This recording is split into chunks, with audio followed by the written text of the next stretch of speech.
Inilunsad ngayong araw ang BTA Conscience Alliance na kinabibilangan ni Members of Parliament Kitem Kadatuan, Tumanda Antok, Abdul Basit Benito, Ibrahim Ibay, Maruf Candao, Alindato Pagayaw at Butch Malang. Ayon sa grupo, sila ang magiging boses ng mamamayan sa BTA. Narito ang report. BTA Conscience Alliance. Binubuo ng 7 miyembro ng BTA Parliament na kinabibilangan ni MP Kitem Kadatuan, Tumanda Antok, Abdul Basit Benito, Ibrahim Ibay, Maruf Candao, Alindato Pagayaw at Butch Malang. Kaninang umaga formal na humarap sa media ang grupo sa paglulunsad ng kanilang samahan. Upang formal naming ideklara ang pagkabuo at pagtatag ng alyansa. Ito po ang Conscience Alliance. Bakit po Conscience Alliance?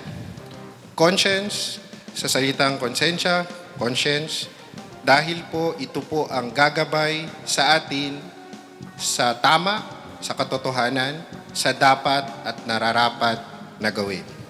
Hangarin itong matugunan ang mga hinaing ng sinuman na hindi natutugunan dahil umano sa kawalan ng konsiderasyon at pagkonsulta. Nais din ng alyansa na maibigay ang tama at totoong impormasyon ukol sa mga bagay at pangyayari sa BTA. Dahil po dito, ang hangarin po ng Conscience Alliance, pangunahing hangarin ng Conscience Alliance, ay matugunan at mabigyan ng solusyon itong mga hinaing na ito sa pag-apply po o paggamit ng prinsipyo na nakalagay din po sa Quran, which is wa amruhum shura bainahum, o ang pagresolba ng affairs o mga bagay-bagay sa pamamagitan ng pagkonsulta. Insyaallah ta'ala. Pangalawang hangarin po, kanina na-mention ko, na conscience o konsensya, ito ang gabay natin sa tama at katotohanan. Pangalawang hangarin ng Conscience Alliance ay mabigyan ng tama at totoong impormasyon sa mga bagay-bagay na nangyayari sa ating gobyerno, sa Bangsamoro government, upang hindi malito ang ating mga constituents. Insyaallah ta'ala. Hinihikayat naman ng mambabatas ang lahat na sumuporta at samahan sila sa kanilang adhikain.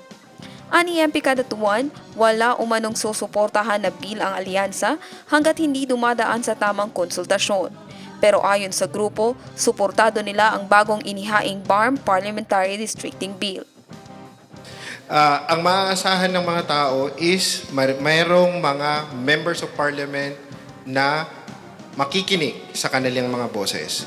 Regardless gaano layo, gaano kakalapit, ano ang estado mo sa buhay, hanggang sa members of parliament, kapwa members of parliament namin. So, magiging boses kami not only sa parlamento, para sa inyong mga hinaing sa legislative agenda, magiging boses nyo din kami sa Bangsamoro government. Tandaan po natin, ang parliament is not a complete separation of the executive and legislative. There is a fusion of the executive and legislative branch.